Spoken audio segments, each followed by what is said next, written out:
Hello friends, welcome to my channel. सबसे पहले happy new year. आप सब हमेशा खुश रहिए। और कैसे हो आप सब?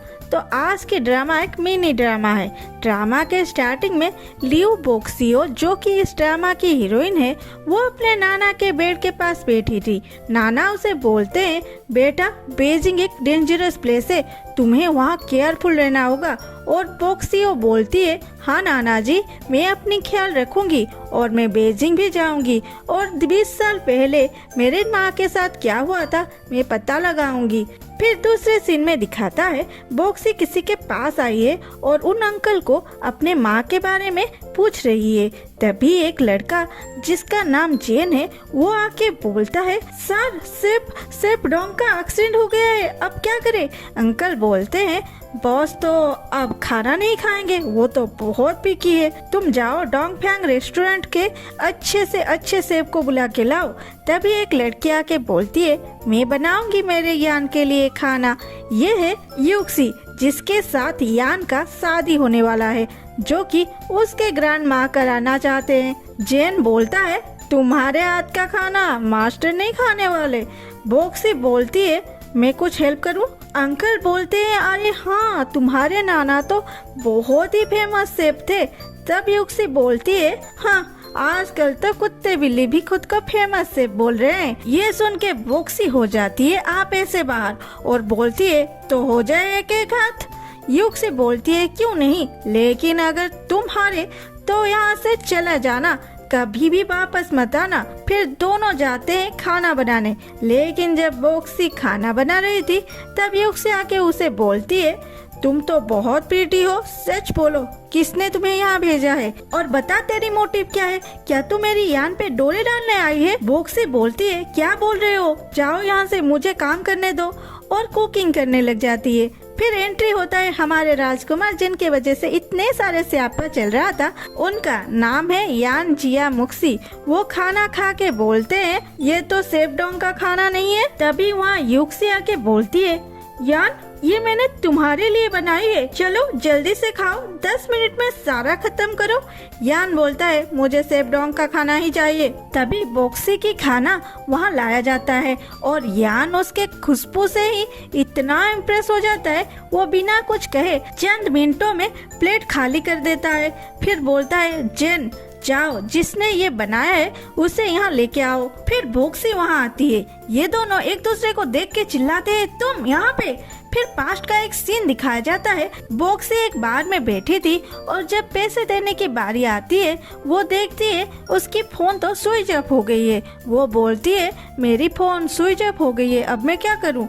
ये सब मुक्सी सुन रहा था। वो आके बोलता है, कितना पैसा हुआ?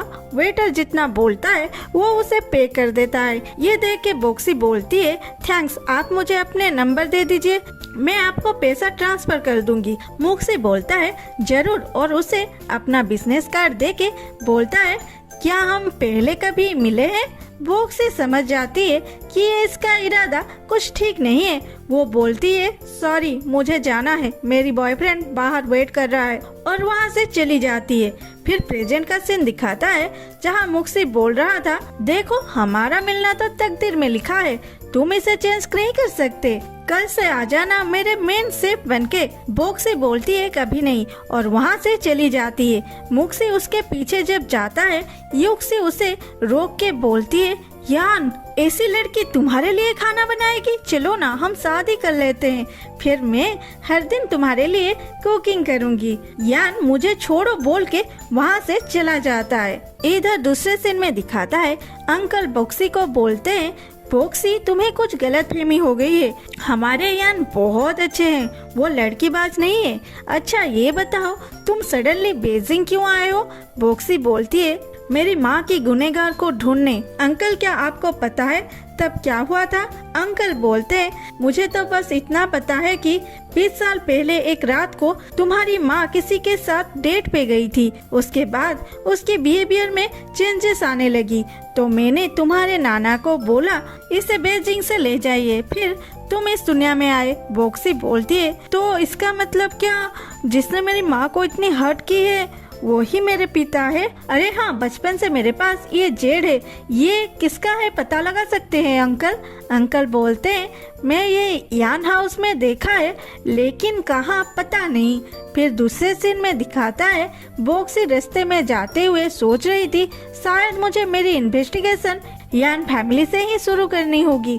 और जब वो रोड क्रॉस कर रही थी एक कार उसके आगे रुकता है। बॉक्सी बोलती है, क्या तुम्हें दिखाई नहीं देता? तभी कार से यान निकलता है, बोलता है, क्या तुम अब क्लू के लिए यान हाउस जाना चाहते हो? बॉक्सी बोलती है, तुम्हें कैसे पता चला? यान बोलता है, क्या इस वर्ल्ड में कुछ ऐसा भी है जो इस यंग मास्टर यान को नहीं पता? तुम मेरे पर्सनल सेफ नहीं बनना चाहते, इट्स ओके, लेकिन तुम मेरे पत्नी बन सकते हो। बॉक्सी बोलती है, अच्छा, मेरे हिसाब से तुम्हें सीटी स्कैन करना चाहिए, तुम्हारे ब्रेन में शायद कुछ प्रॉब्लम हो गया है। यान बोलता है, चॉइस तो तुम्हें करना है, रात में यहाँ आ जाना अपना डिसीजन लेके। और एक इनविटेशन कार्ड बॉक्सी को देता है। बॉक्सी उसे लेके अपने रास्ते चली जाती है। फिर जेन बोलता है, मास्टर आप क्या कर रहे हैं और क्यों? यान बोलता है, तुम्हारे जैसे ऑर्डिनरी लोगों को लव एट फर्स्ट साइट का मतलब समझ नहीं आएगा, चलो यहाँ से। फिर बॉक्सी को दिखाती है वो तो वैसे ही रास्ते में जा रही थी लेकिन फिर से उसके सामने एक कार रुकी। इस बार यान नहीं था, कोई और थे जो बॉक्सी को जबरदस्ती अपने साथ ले गए। आगे क्या यान मुक्सी बॉक्सी को बचा पाएगा या यान मुक्सी ही बॉक्सी को किडनैप किया है, जानते हैं अगले एपिसोड में। तब तक के लिए वेट करो, अभी और एक न्यू ड्रामा आने वाली है और आज ही, वो भी BL ड्रामा। मतलब तो समझते हो, इसलिए सब्सक्राइब के साथ बेल आइकन भी दबा दो। Thanks for watching, love you all, bye bye.